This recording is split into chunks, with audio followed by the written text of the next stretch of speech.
Sir ಹೇಳಿ sir ಹೇಗಿದೆ movie? Cinema over all movie ತುಂಬಾ ಚೆನ್ನಾಗಿದೆ. ಆಕ್ಚುಲಿ ನಾನು ನಮ್ಮ ಸ್ನೇಹಿತರಿಬ್ರು ಸಿನಿಮಾ ನೋಡಿದ್ವಿ. ಐ ಥಿಂಕ್ ಕನ್ನಡ ಇಂಡಸ್ಟ್ರಿಲಿ ಈ ತರ ಒಂದು ಸಿನಿಮಾ ಬರುತ್ತೆ ಅಂತ ನಾವು ಎಕ್ಸ್ಪೆಕ್ಟೇ ಮಾಡಿಲ್ಲ. ಆಕ್ಚುಲಿ ನಾನು ಕಳೆದ ಒಂದು 30-35 ವರ್ಷಗಳಿಂದ ಫಿಲ್ಮ್ ಇಂಡಸ್ಟ್ರಿಲಿ ಕೆಲಸ ಮಾಡ್ತಾ ಇದ್ದೀನಿ. ಬಟ್ ಈ ರೇಂಜ್ಗೆ ಖಂಡಿತವಾಗ್ಲೂ ಯಾರು ಮಾಡಿಲ್ಲ.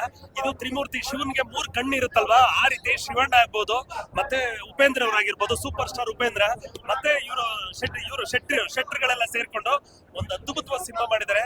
ಕನ್ನಡ ಇಂಡಸ್ಟ್ರಿಗೆ ಈ ತರ ಸಿನಿಮಾಗಳು ಬರಬೇಕು. ಕ್ಲೈಮ್ಯಾಕ್ಸ್ ಅಲ್ಲಿ ಒಂದು ಒಳ್ಳೆ ಮೆಸೇಜ್ ಕೊಟ್ಟಿದ್ದಾರೆ. ಕಾಂತಾರ ಪಿಕ್ಚರ್ ಅಲ್ಲಿ ಕ್ಲೈಮ್ಯಾಕ್ಸ್ ಅಲ್ಲಿ ಒಂದು 20 ನಿಮಿಷ ವೈಬ್ರೇಷನ್ ಸ್ಟಾರ್ಟ್ ಆಗತ್ತಲ್ಲ, ಆ ತರ ಬಬಲ್ಸ್ ಬರುತ್ತೆ. ನಿಜವಾಗ್ಲೂ ಹೇಳ್ತೀನಿ, ಕನ್ನಡ ಇಂಡಸ್ಟ್ರಿಲಿ ಈ ತರ ಸಿನಿಮಾ ಬರಬೇಕು. ಕನ್ನಡಿಗರು ಯಾರು ಕೂಡ ಈ ಸಿನಿಮಾನ ಮಿಸ್ ಮಾಡ್ಕೊಂಬಿಡಿ. ಇಡೀ ಕುಟುಂಬದ ಸಮೇತ ಪ್ರತಿಯೊಬ್ಬ ವ್ಯಕ್ತಿನೂ ನೋಡ್ಲೇಬೇಕಾಗಿರುವಂತ ಒಂದು ಸಿನಿಮಾ. ಒಳ್ಳೊಳ್ಳೆ ಮೆಸೇಜ್, ಒಳ್ಳೊಳ್ಳೆ ಕಂಟೆಂಟ್ ಗಳನ್ನ ತುಂಬಾ ಚೆನ್ನಾಗಿ ಕೊಟ್ಟಿದ್ದಾರೆ. ಮನುಷ್ಯ ಎಷ್ಟೇ ಎತ್ತರಕ್ಕೆ ಹೋದ್ರೂ ತಗ್ಗಿ ಬಗ್ಗೆ ನಡಿಬೇಕು, ಬಾಧೆ ರೀತಿ ತುಂಬಿ ತುಳುಕ್ಬೇಕು ಅನ್ನೋದನ್ನ ಎತ್ತಿ ತೋರಿಸಿದ್ದಾರೆ. ಜೈ ಶಿವಣ್ಣ, ಜೈ ಉಪೇಂದ್ರ. Thank you. ನೀವೇನಂತ ಹೇಳ್ತೀರಾ? ಮಾತ್ರ ನೆಕ್ಸ್ಟ್ ಲೆವೆಲ್ ಇದೆ. ಒಂದು ಕನ್ನಡದಲ್ಲಿ ಒಳ್ಳೆಯ ಅದ್ಭುತ ಸಿನಿಮಾ ಬಂದಿದೆ 45 ಅಂತ ಹೇಳ್ಬೋದು.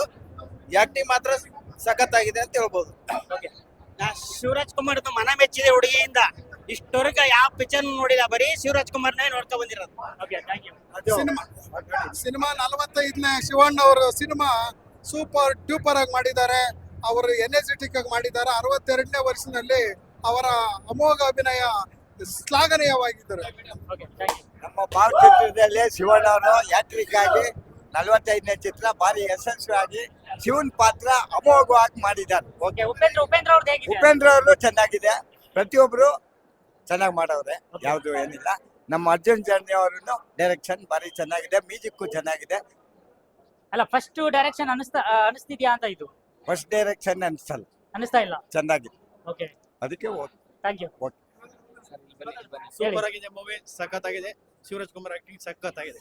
ಓಕೆ, ನೀವು ಮಾತಾಡ್ತೀರಾ? Very good. Okay, thank you. Sir ಹೇಳಿದೆ ಬ್ರೋ. ಸರ್ ಸೂಪರ್ ಇದೆ ಫಿಲಂ. ಏನ್ ಇಷ್ಟ ಆಯ್ತು? ಫ್ಯಾಮಿಲಿ ಎಲ್ಲ ನೋಡ್ಬೋದು. ಫ್ಯಾಮಿಲಿ ನೋಡ್ಬೋದು. ಓಕೆ, ಈಗ ರಾಜ್ಬಿ ಶೆಟ್ಟಿ ಅವರು ಇದ್ದಾರೆ, ಉಪೇಂದ್ರ ಅವರು ಇದ್ದಾರೆ, ಎಲ್ಲ 3 ಸೂಪರ್. ಜನದ್ದು ಹೇಗಿದೆ ಕ್ಯಾರೆಕ್ಟರ್? ಡಿಫ್ರೆಂಟ್ ಆಗಿ ಮಾಡಿದ್ದಾರೆ ಸರ್. ಸೂಪರ್ ಆಗಿದೆ ಸರ್. ಮ್ಯಾಮ್ ಹೇಗಿದೆ ಮೂವಿ? ಸೂಪರ್. ಮೂವಿ ಅಂತೂ ಸೂಪರ್ ಆಗಿದೆ, ಆಸಮ್ ಆಗಿದೆ. ನೋಡಕ್ಕೆ ಒಂದ್ಸರಿ ಬನ್ನಿ, ಇನ್ನೊಂದ್ಸತಿ ನೋಡ್ಬೇಕು ಅನ್ಸ್ತಾ ಇದೆ. ಓಕೆ ಬ್ರೋ, ಏನ್ ಹೇಳ್ತೀರಾ ಮೂವಿ ಬಗ್ಗೆ? ಸೂಪರ್ ಆಗೈತೆ ಮೂವಿ, ನೋಡ್ಬೋದು ಆರಾಮಾಗಿ. ಎಂಟರ್ಟೈನ್ಮೆಂಟ್ ಆಗೈತೆ, ಬೋರ್ ಏನಾಗಲ್ಲ ಒಂದು ನಿಮಿಷನು. ಈಗ ಚೆನ್ನಾಗಿದೆ. ಉಪೇಂದ್ರ ಅವರು ಇದ್ದಾರೆ, ರಾಜ್ಬಿ ಶೆಟ್ಟಿ ಅವರು ಇದ್ದಾರೆ, ಸೂಪರ್ ಆಗೈತೆ. ಎಲ್ಲ 3 ಜನ ಕಾಂಬಿನೇಷನ್ ಚೆನ್ನಾಗೈತೆ. ಚೆನ್ನಾಗಿದೆ. ತುಂಬಾ ಚೆನ್ನಾಗೈತೆ. ಶಿವಣ್ಣನ ಜೊತೆ ನೋಡಿ ಇನ್ನೂ ತುಂಬಾ ಖುಷಿ ಆಯ್ತು. ಹಂಗಾಗಿ ಲಾಸ್ಟ್ 20 ನಿಮಿಷ ಸಖತ್ ಸೂಪರ್ ಆಗಿದೆ ಸರ್. ಓಕೆ, ಅಲ್ಲ ಈಗ ರಾಜ್ಬಿ ಶೆಟ್ಟಿ ಅವರು ಇದ್ದಾರೆ, ಉಪೇಂದ್ರ ಅವರು ಇದ್ದಾರೆ, ಹೇಗಿದೆ ಅಂತ? 3 ಜನ ಲೆಜೆಂಡ್ಸ್ ಸರ್. ಇನ್ನೂ ಸಖತ್ತಾಗಿ ಮಾಡೋರು, ಎಲ್ಲ ಫುಲ್ ಸಖತ್ತಾಗಿ ಮಾಡೋರು. Okay, thank you. ಬೇಡ ಪಾಸ್ ಒಬ್ಬರೇ ಸ್ಯಾಂಡಲ್ವುಡ್ಗೆ ನಮ್ಮ Shivanna. Goosebumps. Super. Sir ಹೇಳಿ, ಈಗ 45 ಮೂವಿ ನೋಡ್ಕೊಂಡ್ ಬಂದ್ರಿ, ಹೇಗಿದೆ ಅಂತ? ಸಿನಿಮಾ ತುಂಬಾನೇ ಅದ್ಭುತವಾಗಿ ಬಂದಿದೆ. ಓಕೆ, ಒಂದೇ ಮಾತಲ್ಲಿ ಹೇಳ್ಬೇಕು ಅಂತ ಅಂದ್ರೆ, ಆ ಮ್ಯೂಸಿಕ್ ಇರ್ಬೋದು, ಆ ಕಾಂಬಿನೇಷನ್ ಇರ್ಬೋದು, ಆತ್ಮ ಮತ್ತೆ ಪರಮಾತ್ಮ ಅನ್ನೋದಕ್ಕೆ ಒಂದು ಏನು ವ್ಯತ್ಯಾಸ ಇದೆ. ಮತ್ತೆ ಮಾನವ ಜನ್ಮದಲ್ಲಿ ಸಾಕಷ್ಟು ಒಳ್ಳೇದನ್ನ ಮಾಡಿ, ಯಾವ ರೀತಿ ಕೆಟ್ಟದ್ ಮಾಡಕ್ ಹೋಗ್ಬೇಡಿ. ಏನೇ ನೀವು ಕೆಟ್ಟದ್ ಮಾಡದ್ನ ಅಂದ್ರೂ ಕೂಡ, ಯಾವ್ದೋ ರೂಪದಲ್ಲಾದ್ರೂ ಕೂಡ ನಿಮ್ಗೆ ಅದನ್ನ ಭಗವಂತ ಬಿಡಲ್ಲ ಅನ್ನೋದಕ್ಕೆ ನಿಜಕ್ಕೂ ಹೇಳ್ಬೇಕಂದ್ರೆ ನಮ್ಮ ಅರ್ಜುನ ಜನ ಸರ್ಗೆ ನಿಜಕ್ಕೂ ಕೂಡ ಥ್ಯಾಂಕ್ಸ್ ಹೇಳ್ಬೇಕು.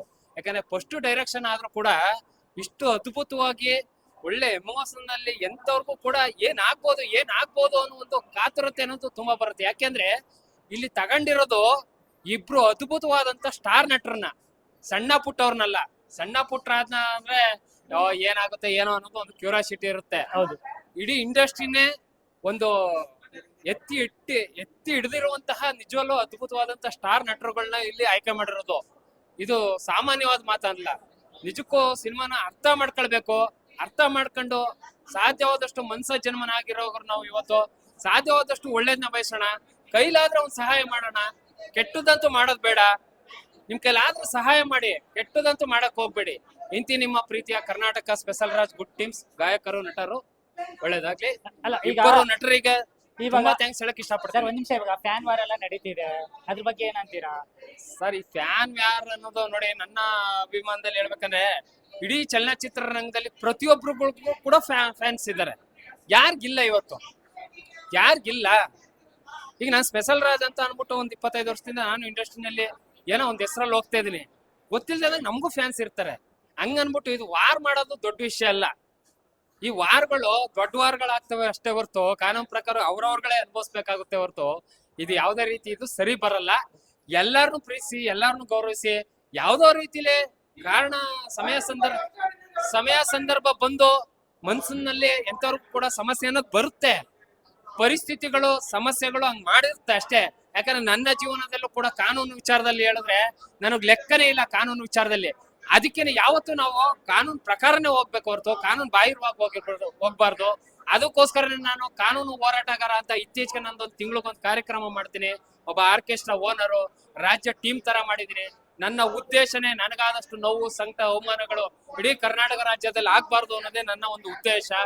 ಬನ್ನಿ, ನಂದು YouTube channel special Raj singer actor ಅಂತ ಹೊಡೆದ್ರೆ ಇಡೀ ಹಿಸ್ಟ್ರಿನೇ ಬರುತ್ತೆ ನಂದು. ಯಾರ ಬಗ್ಗೆ ಯಾರಲ್ಲೂ ಭೇದ ಭಾವ ಬೇಡ. ಯಾಕೆ ಗೊತ್ತಾ, ಎಲ್ಲಾ ಒಂದು ಸಿನಿಮಾ ರಂಗದಲ್ಲಿ ಒಂದೊಂದು ಮುತ್ತುಗಳು ಯಾರನ್ನೂ ಕಳಿಯಕ್ ಸಾಧ್ಯನೇ ಇಲ್ಲ. ಆ ದೃಷ್ಟಿಯಿಂದ ಹೇಳ್ತೀನಿ, ನಿಜಕ್ಕೂ ಕೂಡ ಶಿವಣ್ಣಂಗೆ ಆಗ್ಲಿ ಉಪೇಂದ್ರ ಸರ್ಗೆ ಆಗ್ಲಿ ನಂದೊಂದು ವಾಟ್ಸಪ್ ಹೇಳಕ್ ಇಷ್ಟಪಡ್ತೀನಿ. ಒಳ್ಳೇದಾಗ್ಲಿ.